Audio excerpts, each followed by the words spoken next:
The rain had been falling for hours when 9-year-old Maren stood in the middle of a crowded pharmacy, holding 2 newborn babies against her small chest and staring helplessly at a can of infant formula she could not afford. Her fingers were shaking, her dress was soaked at the edges, and behind her, impatient customers whispered that she should move aside. But Maren did not move. She only looked at the price tag, then down at her tiny twin brothers, whose hungry cries were growing weaker by the minute. That was when a man in an expensive dark suit stopped beside her. He had no idea that the frightened little girl standing before him would make him a promise that would follow him for the next 19 years.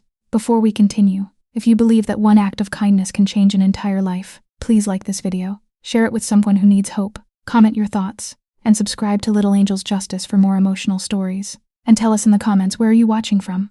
The man was Alistair Voss, one of the wealthiest businessmen in the city. Newspapers called him ruthless. His competitors feared him. Employees knew him as a man who noticed every mistake and rarely forgave one. But that evening, none of that mattered to Maren. To her, he was simply the stranger who had noticed that she was crying. Alistair had entered the pharmacy to pick up medicine for his aging mother. He almost walked past the girl, but something made him stop.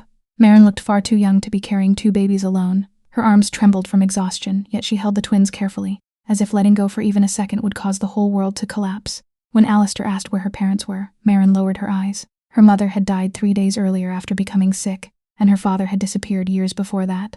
Their landlord had already warned her that they would have to leave the apartment because there was no money for rent. Maren had spent the entire day trying to find someone who could help her, but every door had closed. The pharmacist was preparing to put the formula back on the shelf when Alistair quietly picked it up. Then he bought enough formula, diapers, medicine, and food to fill 2 large bags. Maren watched him in disbelief. She tried to give him the few crumpled coins she had in her pocket. Alistair gently closed her tiny hand around them. That was when Maren looked straight into his eyes and made a promise with the seriousness only a child who has suffered too much can carry. She told him that one day when she grew up she would pay him back. Not just the money. Everything. Every bit of kindness. Alistair smiled for what felt like the first time in months. He told her she owed him nothing. But Maren shook her head. She said she would find him someday. Then, before leaving, she carefully asked his name. For Alistair, it was only one rainy evening among thousands. But for Maren, it became the night that kept her alive. The following years were anything but easy. Social services eventually placed Maren and the twins with different temporary families. She fought desperately to keep her brothers close, but she was still a child herself. For years, she moved between foster homes, carrying guilt she did not deserve and a fear she could never fully explain. Every night, she worried about her brothers. Every birthday, she wondered if they remembered her. Yet Maren never forgot Alistair Voss. She kept an old piece of paper with his name written on it, folded so many times that the edges began to disappear. Whenever life became unbearable, she would take it out and remember the stranger who had seen her when nobody else did. At 16, Maren began working after school. At 18, she earned a scholarship to study nursing. She worked night shifts cleaning offices, served coffee in the mornings, and studied until her eyes could barely stay open. There were nights when she wanted to quit, nights when the bills piled up and every step forward seemed to cost more than she had, but she kept going. Eventually, she found her twin brothers again. They had been adopted by a kind couple in another state. Seeing them after so many years broke something inside her and healed something at the same time. They were safe, they were loved. And when they learned what their sister had survived for them, they refused to let her disappear from their lives again.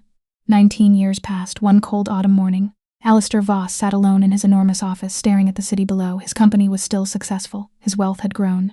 But the older he became, the quieter his life felt. His mother had passed away, his marriage had ended years earlier. The people around him wanted his money, his signature, or his influence. Almost no one wanted him. Then his assistant entered and said that a young woman was asking to see him. Alistair almost refused. His schedule was full. But something strange happened when the assistant mentioned the woman's name. Maren. For a moment, Alistair simply stared. When she walked into the office, he barely recognized her. She was 28 now, wearing a simple coat with tired but determined eyes. In her hands was a small envelope. She placed it on his desk. Inside was a check. Alistair looked at the amount and almost laughed. It was nowhere near the value of what he had spent 19 years earlier. Maren smiled through tears and told him that she knew it was not enough, but it was everything she had saved specifically for this moment. She was now a registered nurse. Her brothers were in college, and for the first time in her life she had enough stability to keep the promise she had made as a little girl. Alistair slowly pushed the check back toward her. Then he asked her why she had really come. Maren's eyes filled with tears. She admitted that she had spent 19 years believing she owed him a debt, but as she grew older she finally understood the truth. What he had given her that night was not formula or money.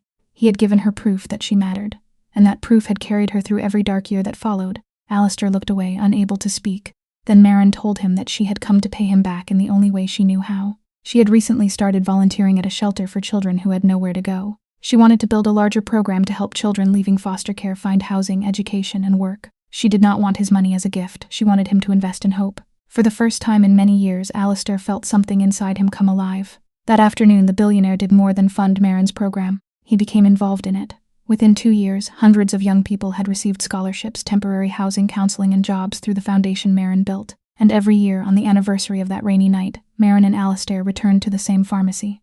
Not because they needed anything, but because they wanted to remember how easily one small act of kindness could change a life. If this story touched your heart, please like, share, comment, and subscribe to Little Angel's Justice.